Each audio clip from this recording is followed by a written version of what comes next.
Alright, so for contact process, it involves chemical named sulfur.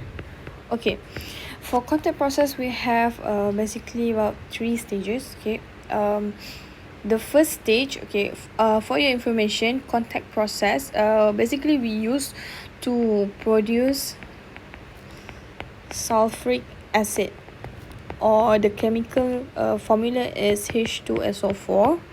Okay, so the sulfuric acid basically we use to make fertilizers, soaps, or detergents.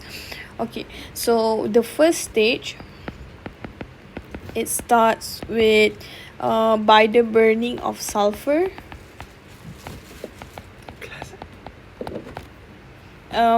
By when we burn the sulfur, okay, so we get the oxygen from the air, right? So sulfur we plus with oxygen, we get sulfur dioxide. So this would be the first stage. Okay, and then the second stage, okay, this second stage is the main stage. Okay, main stage means the important one in the contact process, in which the process would call as a oxidation of sulfur dioxide.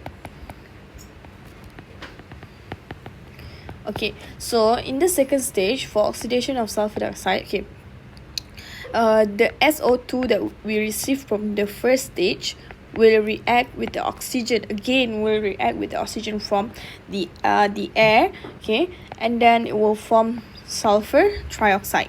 Okay, so in this process, what you have to know, we use a special catalyst known as vanadium 5 oxide. Vanadium. Okay, or the formula is V2O5. Okay. Okay, this one also you have to know the temperature. The temperature used for the second stage is about 450 degrees Celsius, and the pressure is at 2 atm. Okay, this one is important, you have to memorize it. Okay, and also you have to memorize the equation. Okay, wait, for this second stage it is reversible. Okay, so you can see the arrow there is goes and forward and also backward. Okay, so this one you have to remember in your mind. Okay, make sure you have to put the reversible reaction. Okay, so once the sulfur trioxide is formed, okay, it undergoes more process to produce sulfuric acid. So for produce a sulfuric acid, okay, this one is like the extra knowledge. Okay, extra knowledge for you. Okay, wait. In this case, the sulfur trioxide that we used will dissolve in concentrated H2SO4, concentrated sulfuric acid. Okay, and then this will form H2S2O7, which is oleum. Okay, this one like a chemical. Okay, it's named oleum. Okay, and then this oleum H2SO4, okay, will if we dilute with water, okay, we dilute in water, then it will form sulfuric acid, or H2SO4. Okay, so this process is like an extra lah for you, for your knowledge only. Okay, how it's formed H2SO4, because in the IG book it not saying the details on how it's from H2SO4. It just stop until SO3 only, and then it say that it will go more processes to produce sulfuric acid. So this one I already explained to you. Will react with the concentrated sulfuric acid, and then it form oleum, and this oleum we dilute with water and finally form the sulfuric acid, H2SO4. Okay, this topic is in chapter 7. Okay, if I'm not mistaken. So this one for the second stage, okay, this one would be the third stage lah. Okay, third stage. Okay, for your information, okay, on this second stage, okay, this one I write it back, SO2 plus O2, and then it goes to SO3, and then if you balance, get 2 here and then 2 here, right? Okay, so this one, the forward reaction means goes to the right, is exothermic. So if it's exothermic, okay, means if you increasing the temperature, okay, it will shift the position to the left, to the reactant. Okay, so here, okay, if let's say okay, this is a seesaw, right? Seesaw. Okay, now it says SO3 is exothermic. Okay, and also SO2, this is reactant SO2. Okay, this 2 SO3. Okay, so it says forward, right? Okay, in here, oh sorry, I made a mistake. Okay, so if it's exothermic, means it's heavy lah, it's heavy on the forward side. So 2 SO3, this one 2 SO2 plus O2. Okay, so mean here, if this one is for example, this is a seesaw, yeah, this is exothermic. So exothermic means it's quite heavy, so it will be go down. Okay, so to achieve the equilibrium means we have to achieve the stability, right? So to achieve the stability, so we have to make sure this seesaw is balanced. So we have to shift into left, so it will become like this. So to make it balanced, we have to, you just imagine I push this down forward, so it will become balanced, right? 2 SO2 plus O2, and then 2 SO3. Okay, alright, so in this case, the process for the second stage, the forward reaction is exothermic. So if exothermic in the seesaw diagram, okay, this one is heavy, so you want to make it balanced, so you have to shift to the left, you have shift to the reactant, so you have to pull down the reactant. Okay, and then so this is what happened. Okay, so this one you have to remember.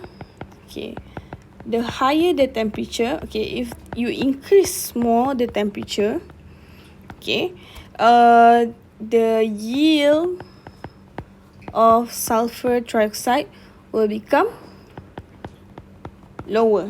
Okay, but okay, in this case, okay, again I tell you, okay, this process, forward process, is exothermic. Okay, exothermic means this SO3 is heavy, right? It's already heavy, so it will be down here.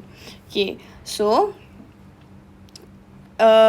if you increase more the temperature, to make it balance, equilibrium, you have to pull the reactants down. Okay, so later if you increase some more, increase temperature, later this equilibrium not same anymore. So if you increase the temperature, it will goes to the reactant. As you increase the temperature, okay, the equilibrium will shift to reactant. If shift to reactant means reactant will become heavy lah. Okay, so this 2 SO2 plus O2.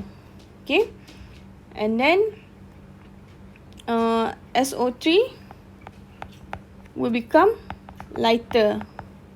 Okay, so means if lighter, the yield will become lower. Okay, I draw again in case if you do not understand. Okay, in terms of the equilibrium, right?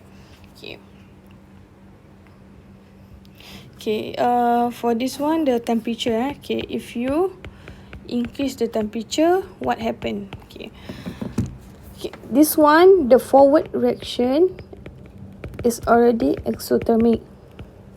Okay, means it's heavy.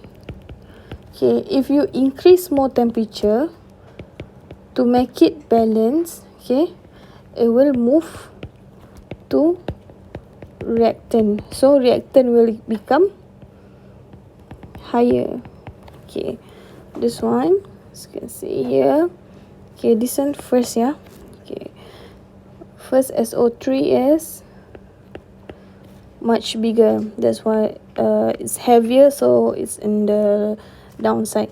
Okay, SO2 plus O2. Okay, then as temperature increase, equilibrium will shift to the reactant. Okay, so means reactant will go down, it's heavy. Okay, and then this one is SO3, lighter. Okay, so you can conclude that the higher the temperature, the lower the yield of SO3. Okay, right, this one is for the temperature. Okay, how about you increase the pressure? Okay, this one, the temperature just now 450 degrees Celsius, yeah. Okay, but for pressure is 2 atm. Okay, so in pressure you have to look at it's not between reactant or the product, but you have to look at the number of molecules. Okay, this one refer to the coefficient in the chemical equation. So we have 2SO2 plus O2 and then reversible reaction SO3, right? 2SO3. Okay, so here if you increase the pressure, okay, the position of equilibrium will shift to the direction of smaller number of molecules. Okay, right, so this one you have to remember this. Okay, as an increase in pressure will shift the position of equilibrium to the, okay, if you look here, okay, look at the coefficient. Okay, so in the reactant we have, this is the coefficient 2 and this one is 1, so 2 plus 1 is 3. The product will be, look at the coefficient, is 2. Okay, so which one is more fewer, which one was like lesser? So it's 2, right? So it will shift to the right, shift to the right. Okay, as increase of pressure, it will shift the position of equilibrium to the right. Okay, because if pressure increase, so means the reactant part is increased, right? So to make it equilibrium, you have to shift it to the fewer side of number of molecules, so shift to the right. All right, so that's it, I think. Thank you.